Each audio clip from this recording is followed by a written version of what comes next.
Meron siyang 34 videos. Ang total views niya po sa ngayon ay nasa 10 million. Ano po, 10 million, mahigit na po yan. 10,525,500. Sa mga kasamahan ko naman, ng mga dati kong kasama, na ngayon ay kanya-kanyang lakad. Tungkol sa views, sa pera, na syempre, kung yun talaga yung habol, kung lang yung habol natin, pwede tayong puro love team na lang or sa main channel tayo ma-stick. Ngayon ang tanong po dito, bakit kaya medyo parang nananamalay pa rin si Kalinga Prab doon sa kanyang main channel? May kinalaman ho kaya yung mga issue po doon?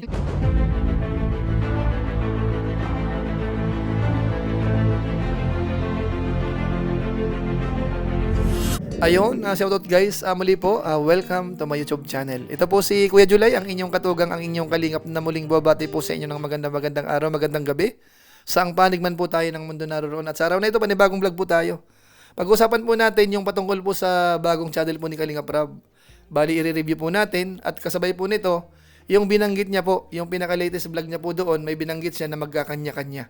Ano nga bang ibig sabihin po noon? Ano ang tinutukoy ni Kalinga Prab?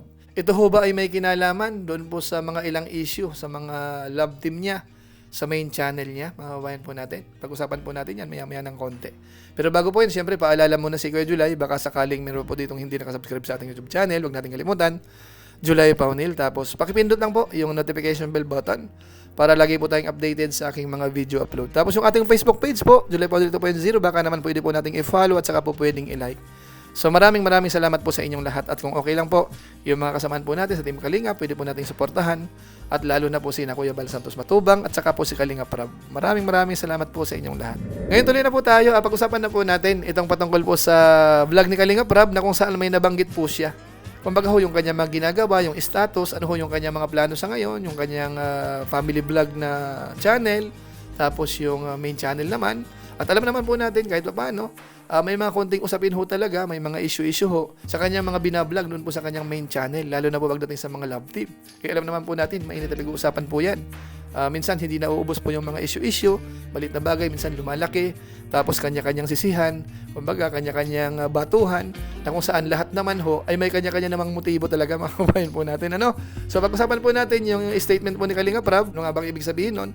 Pero bago po yun, gusto ko lang po munang isingit ho, i-review po muna natin sandali yung kanyang bagong channel na mino-workout po talaga. Pero bago po yun, puntahan po muna natin sandali po yung kanyang channel. Yung family vlog nga po na kung saan ayun po ang mino-workout ni Kalinga Prab po sa ngayon. Ano nga bang status? Kumusta po yung mga views? Gaano kadami yung mga upload? Tapos didiretso po tayo sa statistics. Ito po yun.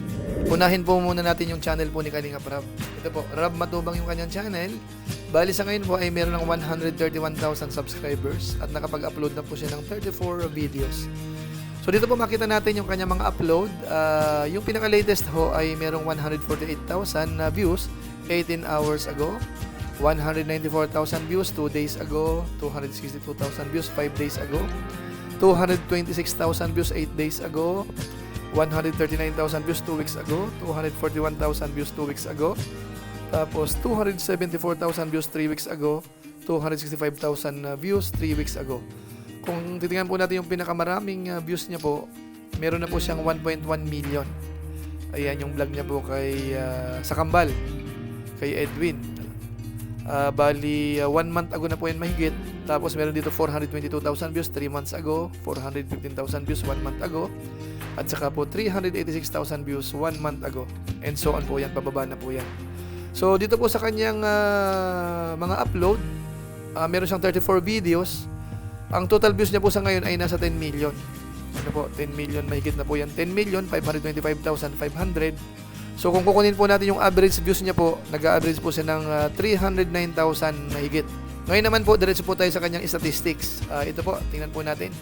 Ang kanyang video views po the last 30 days ay umabot po ng 2.6 million. Tapos yung added subscribers naman po ay nasa 10,000.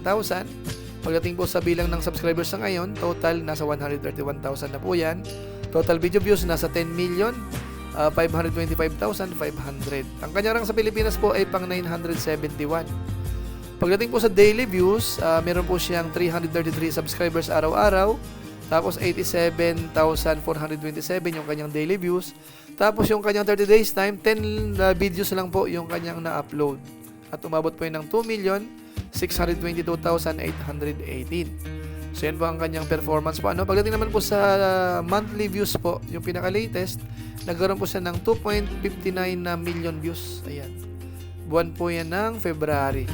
Ayan po. Yan po ang statistics ng kanilang YouTube channel.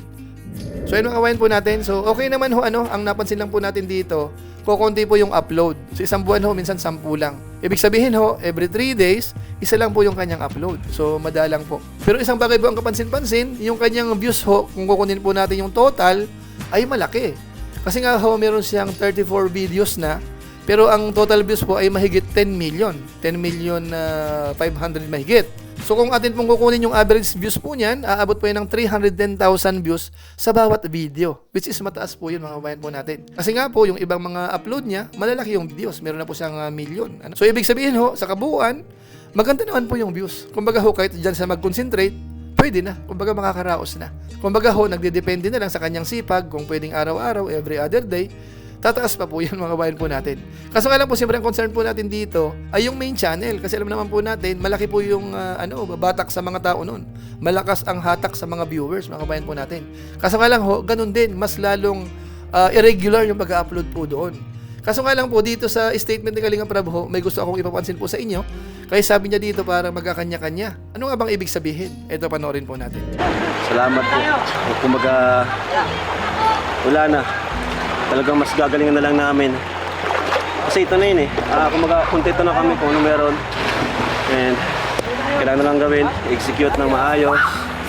Magsipag pa kami. Kasi ngayon, di talaga pa namin kayang daily vlogs. Kagaya ng dati. Kasi ibang editing sa family vlog. Sa mga kasamahan ko naman, ng mga dati kong kasama, na ngayon ay kanya-kanyang lakad. Yung iba nasa kalingap tahanan. Ito yung right time na pakita natin sa mga viewers na tayo talaga may pusong kalingap. Tumulong tayo sa abot natin mga kaya, mag-vlog tayo sa kahit mag-isa tayo, may kasama tayong kaibigan. Kasi ngayon talaga hindi ko pa kayang shoulder lahat. Hindi ko pa kayang pasanin lahat.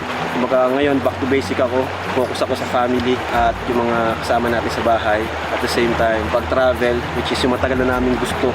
Hindi ko naman kayang isama lahat eh. Nasasama ko yung iba pag may vlog ako sa main vlog, main channel, pwede ko silang isama. Pero dito sa family vlog talagang hindi ko kayang isama lahat. Ito kasi yung pinakagusto ko talaga. Hindi lang to tungkol sa views, sa pera na syempre kung yun talaga yung habol, kung yun lang yung habol natin, pwede tayong puro love team na lang or sa main channel tayo ma-stick, yung mga kung ano-anong gawin natin.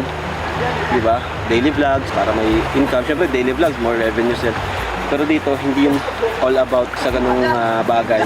Isa sa pinaka importante para sa akin ngayon is yung mental health natin. Yung hindi tayo nag-pressure, yung kasama natin family, quality time with the family and with the boys.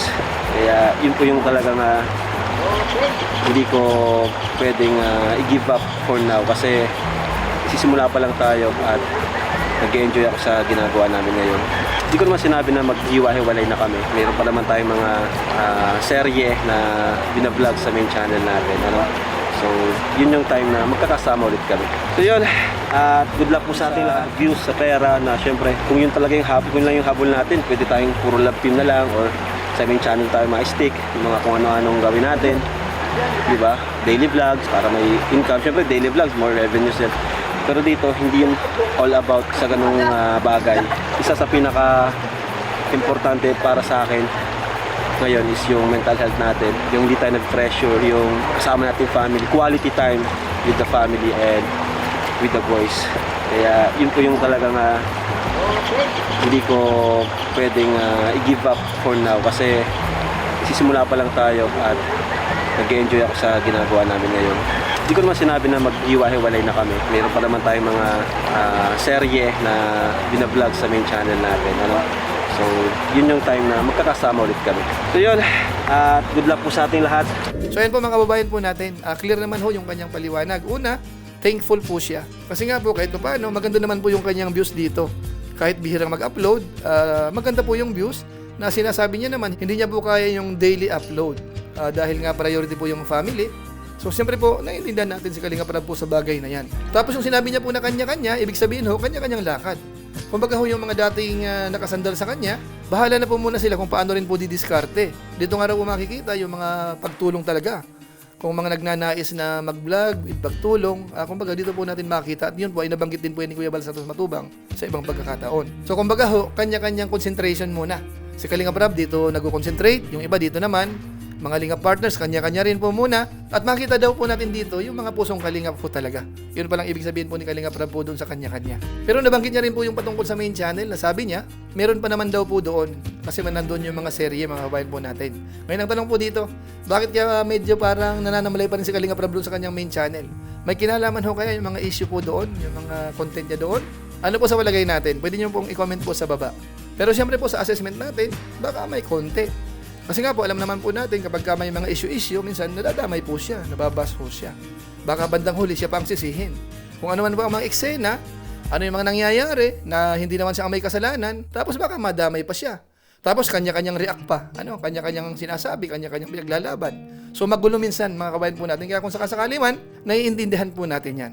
Basta ang mahalaga po dito, si Kalingap Rab po ay hindi humihinto.